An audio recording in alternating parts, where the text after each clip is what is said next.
Hi guys, and welcome to the Demo 5 video for the Backend course.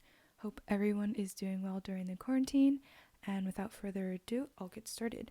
So I made a Piazza post with the source code for starting this demo. You should have an empty app.py, DAO.py, and db.py, which is the exact same from demo 4. So you should have filled that out in demo 4, but it's totally fine if you didn't, as long as you have a simple working app.py, like you have a hello world endpoint, that's totally fine. For the purposes of this demo, we will only be needing to be able to hit an endpoint because I'll just be showing you guys how the dockerfile and DarkerCompose work. Alright, so I just want to make a quick comment about the requirements.txt. I mentioned this in the Piazza post, but just in case you didn't catch it, markup safe should be updated to version 1.1.1 in your requirements.txt. We used to have this as 1.0, but there was some incompatibility I discovered with some other package called setup tools. And this is the best way to fix that. So if you just update that, and whenever you run pip install requirements.txt, it should be all good to go. And we will be running that actually in this demo, which is why it's relevant. But let's open up our code. So this is where we are. This was the app.py from the demo 4, DAO.py, and db.py, so basically nothing has changed. But let's get started with creating a Docker file. So if you recall from lecture, that is just outlining how you want to define an image.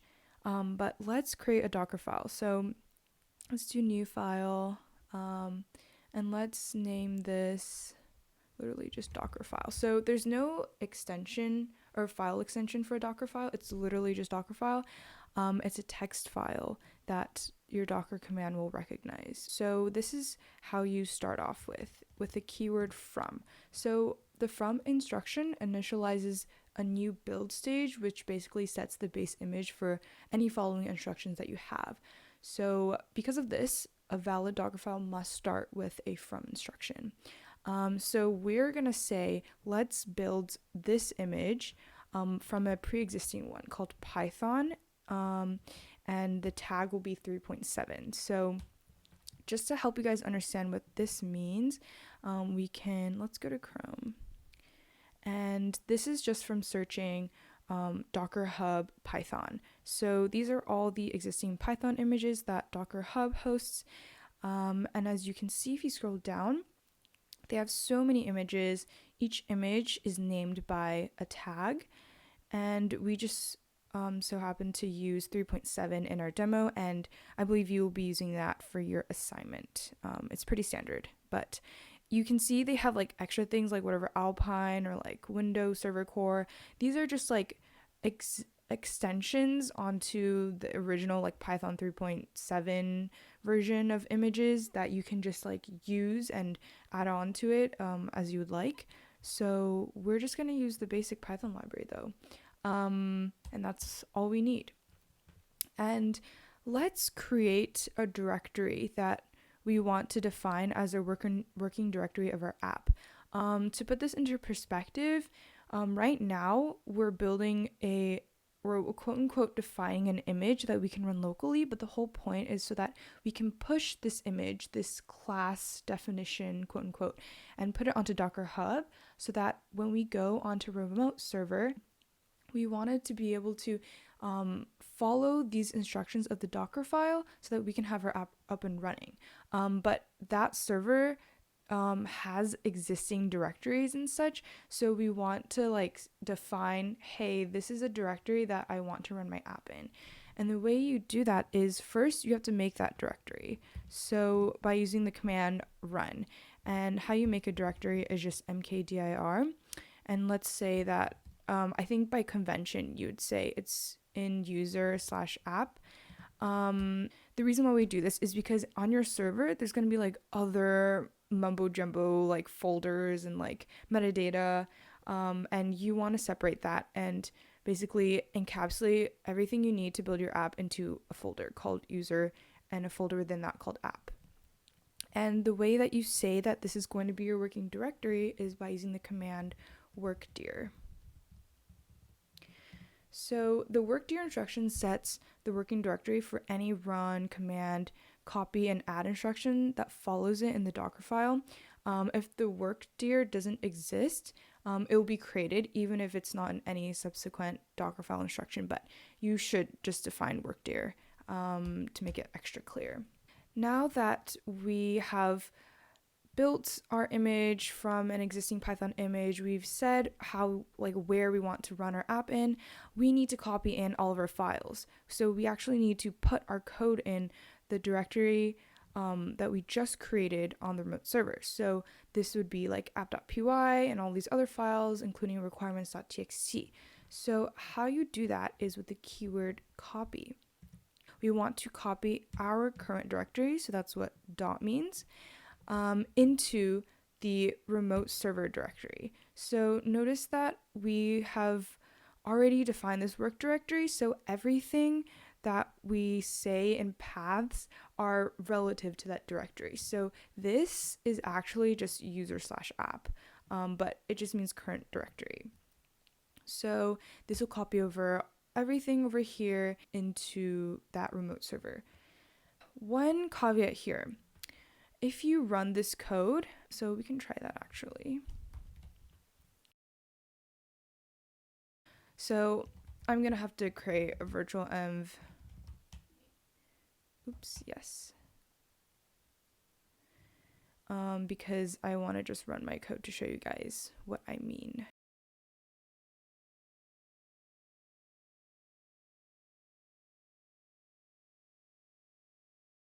Now let's try running app.py. Okay, great.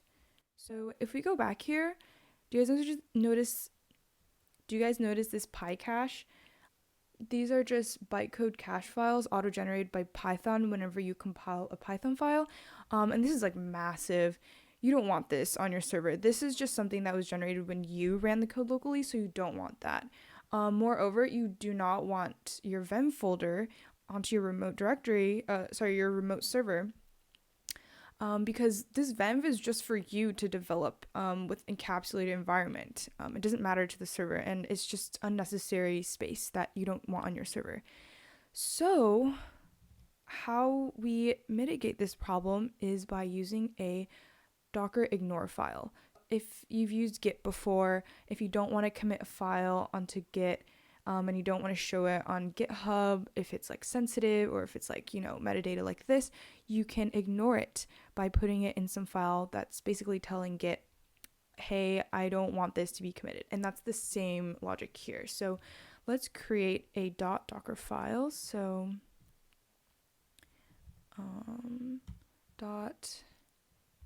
.docker ignore file.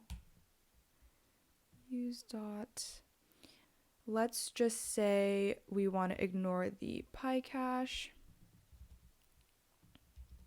And we also want to ignore the Vim folder. So let's save that. And whenever we build an image using a Docker command, it will ignore these files, and so it won't build it.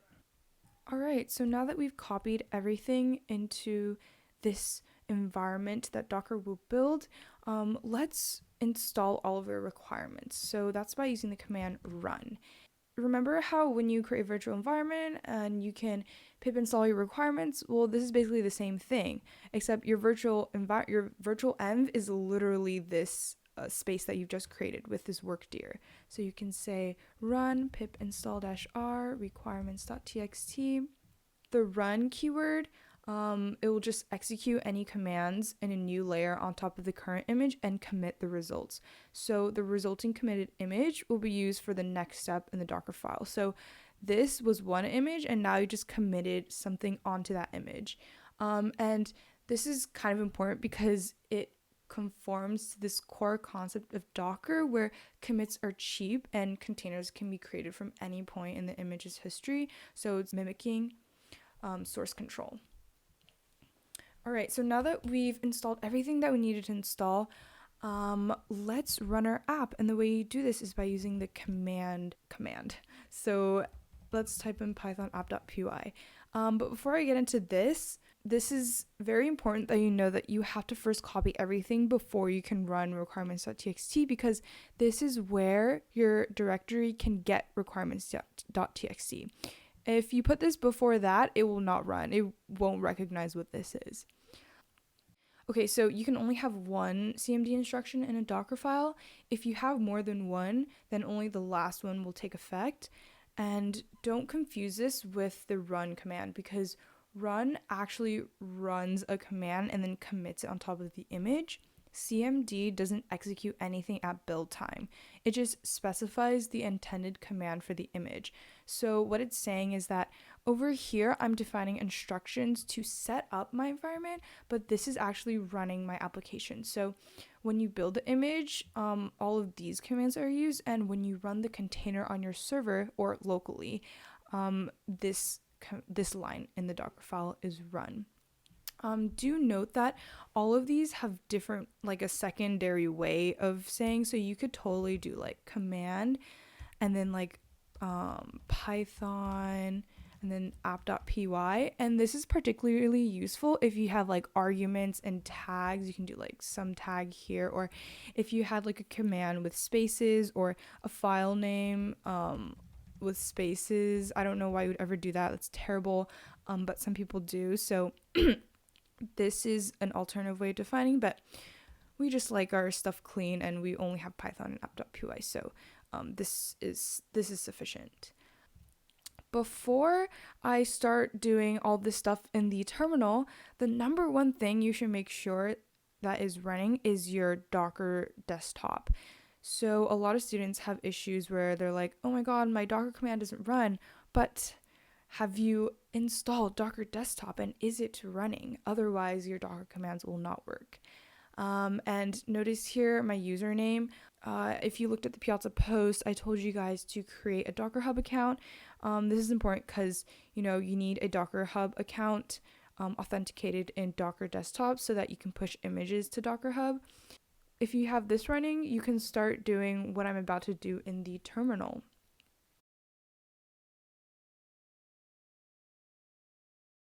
The way that I can see all of my Docker images is with this command. So if you guys see, I have existing images. So if I didn't say this enough and stuff this in your face already, I do Backend for the Ithaca Transit app, and these just happen to be like the last images I made locally to test and push on our production servers. And you can see here, I've pushed to some repository here. This is the tag, so it's like versioning the image ID, and I made this like a couple days ago, and this is how big it is. So images can actually be quite big, so if you guys do a bunch of like testing and like you make a bunch of images, you can search up how to get rid of them. It's like docker images prune -a or something like that, but do use the Docker docs. They're very helpful. Let's actually try and build this image because we already defined the Docker file. So let's do docker build -t demo dot. So what this is doing is saying, I want to build my image right now, and I'm gonna tag it demo, and I want to build it from this directory. So if I do that, very cool. It's building the image. As you can see from the start, this command that we first put in our from command, it's running right here, and this is actually the image ID. So if you look over here, we have a bunch. It doesn't really make any sense, but once I hit Docker images again, you'll see that a newly created Docker image is there. And then we've created that working directory. We've copied over our files. Do note that if you did not update that mark safe thing, you'd get an error here. So that's why it's important to have that updated. We are able to run our container, but you can also actually just do docker build dot, and this basically just builds the image in the current directory without a name, like without a tag. So it's just going to be some no-namer. And if you actually look at Docker images, I created demo, Gosh, for some reason it doesn't show up. Maybe because I think it already recognizes that it's the same image. But you can also notice that this is quite short compared to all that. It's because Docker actually caches a lot of things instead of, trying to get all of your stuff needed for your environment, like over here in the copy. It already has, and it knows that. So it knows to just rename it to whatever no name I didn't give it here, if that made any sense. All right, so now that we've built our image, and we can see that it exists right here called demo. And this is like an auto-generated tag that Docker calls latest. So I guess what's a bit confusing is this over here, kernel active, is a repository. And so is this, but this is also a tag. But if you don't add that slash, it will think that this is the repository, even though I meant demo to be the tag. And later I'll explain that more in depth, but for now you can just follow along in the demo, and if everything makes sense so far, you're doing great. Okay, so now that I've built this image and it exists when I type Docker images, let's actually run the image. So that's Docker run. So do remember from the lecture that this means I'm instantiating my container now, and this is where that cmd python app.py comes alive. So if I just do docker run demo, this should work. Yes, amazing. And do note that if I did not put demo, I could have put this image ID, so those are interchangeable. So my app is running. Let's try looking and see in Postman if this works. Okay. Let's do get. And it doesn't work. So why is that? That's because I've basically isolated my environment into this, Docker file described in place that's encapsulated, and I haven't described a place to expose my port. So it's kind of like nested in there, and I have to expose my port. And the way that you do that is with this command. So by the way, for those of you who are going to be confused about how I'm opening up a new tab, this is just Command T in my terminal. So let's try to close this actually. And you'll notice that you can't Control C out of this. And that's because we didn't run this in an interactive mode, but you have to actually completely close this tab to close the process. So you can look at running processes with Docker PS, and it shows you all of this. And notice that we don't have a port. So it's not exposed to me on the local computer. So I can't really, get to it and test it in Postman, and that's not good. First, let's try and kill the container. Let's do so we already have the container ID here. We can say docker kill. And that killed it. So thank you for telling me the container ID again. If I do docker ps, it's gone. But docker images, this is demo. So I know this can be a bit confusing, but just remember, Docker images lists like my blueprints, my classes, my instructions, which are my images, and Docker PS runs these live running instances of my images. So even though I killed this live instance, that doesn't, get rid of my instructions. All right, so now that we've killed it, we can rerun our image, but in an interactive mode and with the port exposed. So we can do docker run -p. So P stands for port. We want to expose our port with the port 5000 that's inside of this, containerized environment. And so I want to run this in interactive mode, which means that, I can do Control C in my shell, and I won't have to close my entire window, which is annoying. And then just the image name. So let's do that. Amazing. So it works. And let's actually verify that. So let's go to Postman and let's go to get all the tasks. Wow. So there's no task, but we can post a task. So let's do post. this is a good review. Description, do homework, done. Let's call this false and send. Amazing. And for those of you guys who didn't know, you can totally make this JSON and voila, so pretty. We can add subtasks and categories, but I showed that last demo, so it won't be very helpful here, but all of your functionality in your app will still work and be shown in Postman here, as long as you expose that port. So let's go back, and as you can see, if I do Control-C, wow, it exits out. Amazing. Thank you very much. And just as a side note, if you happen to get the error of how you have a process already running on the port that you define, which is 5000 in this case, you can use this command, docker rm-fv docker ps-aq. Don't ask me what that means. This is actually something I found on a Stack Overflow post, but to preempt all of your questions about this, port that's already being used error, you can use this. But the best way and most recommended way to actually handle that is by using DarkerCompose down.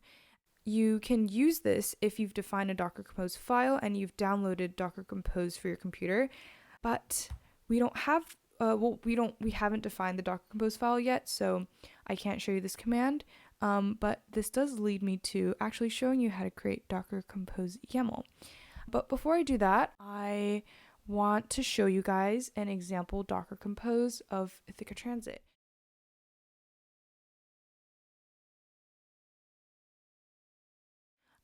This is very cool because, as I mentioned in the lecture, we have a lot of services running. So if you look at here, we have the nodes, so that's the main code. We have GHopper, map, GHopper walking, live tracking. These are all images themselves. And as you can see here, we have port 3000, maps of 3000. So that's saying in our code, we've said that port 3000 in that code is going to be running this node image, and we want to expose that as port 3000 on our server, from this containerized environment. And then we have port 8988, 8989, blah, blah, blah, blah. Obviously, each image needs a different port. And I think looking at this, it will give you a better idea of why we even need DarkerCompose. It's so that we can orchestrate all of these images working together. So enough of self-plugging. Let's go back to our demo and let's actually create a DarkerCompose. So let's do dockercompose.yaml. So this actually has a file extension, and it's YAML, Y-A-M-L, but you spell Y-M-L in the actual file extension. For those of you who don't know, this is just some text file that defines a hierarchy. So it's kind of like a JSON where you do .json and you can define keys and objects. Here it's something like the Docker developers define so that the DarkerCompose commands can recognize what you're trying to do in this file. So in some ways it's also like a Docker file, except for a Docker file defines one image, whereas a DarkerCompose lists all of the image that you need to run in your app. So in our case, we only have to deal with one image in our DarkerCompose. And actually, before I start writing in here, I just want to let you guys know that you can make sure that you have DarkerCompose installed by doing this.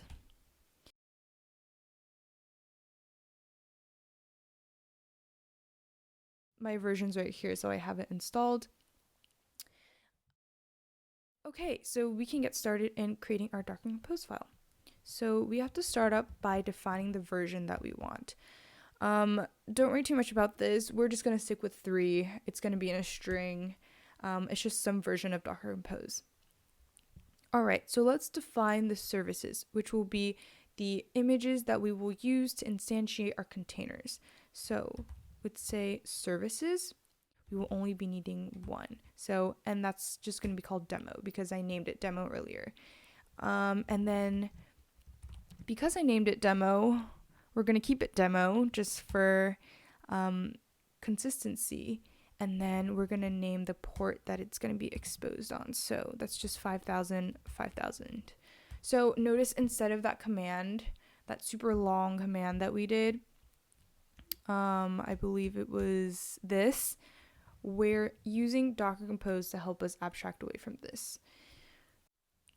There's actually other things that you can do in the DarkerCompose. Like, for example, you could do like build. You could actually overwrite the CMD in your Docker file by saying like command python app.py blah blah blah blah. I feel like you might want to do this if the Docker file you're using for like development, and then the Docker Compose you actually want to use for like production of your application, and you want to override some like dev enabled stuff, you can do that. But this is just some extra information, and you can always go online and read more about it. Okay, so now that we have this Docker Compose, instead of doing that Docker run command, instead of doing Docker run demo, we can use Docker Compose command. So that's Docker Compose up -d. So -d is a flag for detached. It's how you run containers in the background. Some people might confuse this with daemon or daemon, but D stands for detached here. All right, so if I do this, wow, it kind of just created a container for me, which is amazing. And it named it starter demo 1. When I gave you guys the starter code, I named it src.zip, so yours will say src demo 1, because we had too many students turning in files in folders called starter, and it should be named src. All right, so if you remember this command, we can look at all of our running containers. So it looks really wacky because my terminal is zoomed in, but notice that this port is mapping 5000 5000. It's been up 41 seconds. So we can actually like look into this container. And by that, I mean we can open up like the terminal and look around in this containerized environment. So it's kind of like being in the server.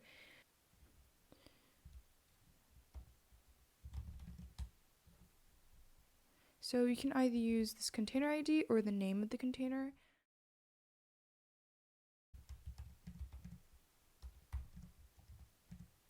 And bash is saying I want to open up the bash into my container. If you notice that hash there, it just means that you are a sudo user, so you have full admin access. We can do ls, and amazing. So if you guys noticed before when we did that mkdir, this is what we created and copied into our stuff in. If we hadn't created our working directory, all of our dockerfile, app.py, dow.py, all of that would have been here.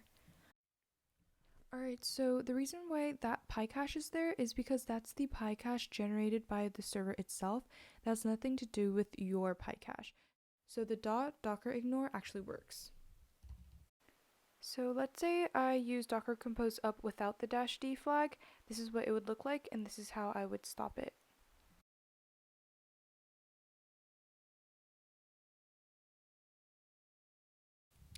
But we can also just use Docker Compose down to actually completely stop the container. So now it's not there anymore. The reason being is if your process is able to run in the background, even if you do Control-C, you can still look at it. So remember if we did like Docker Compose up -d, we have no way to do Control-C here. So you can do Docker PS and see, okay, that exists, and then we can do Docker Compose down.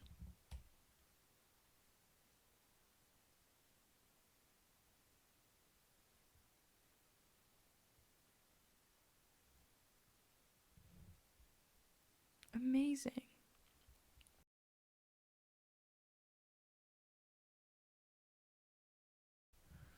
Alright guys, so that concludes the demo 5. Let's talk about your assignment. So basically what we're going to do is build an image and push to DockerHub. It's like that easy. But I guess the learning curve is just getting stuff set up. And especially for Windows users, I'm so sorry, you're going to have to use a VM here. But I did link all of that in the Piazza post and in the textbook, so hopefully that works out. But for your assignment, make sure that you can run Docker login. And for me, that works. And then what you're going to do is be able to do Docker push and then your image name. However, note that this will not work because Docker Hub is like massive, and you can't just call something demo and push it because that's not unique. So more often than not, once you've created your account, you should Docker push and then basically your username and then something like this. So you got to specify your username to basically push to your repository. And because you've Docker logged in and your credentials have been checked off, that is how you can Docker push to your username here. If we hadn't named our image properly yet, which we haven't, it's named demo right now, but I want to name it Elena ZHOU/demo, we can do that with Docker tag demo, Elena demo. And if I look at Docker images, you can see that this is now Elena/demo. Other than that, look forward to Connor's Demo 6 video. The Demo 6 lecture is actually already up, so if you are aching to do more backend course stuff, go ahead. All right, good luck on the assignment.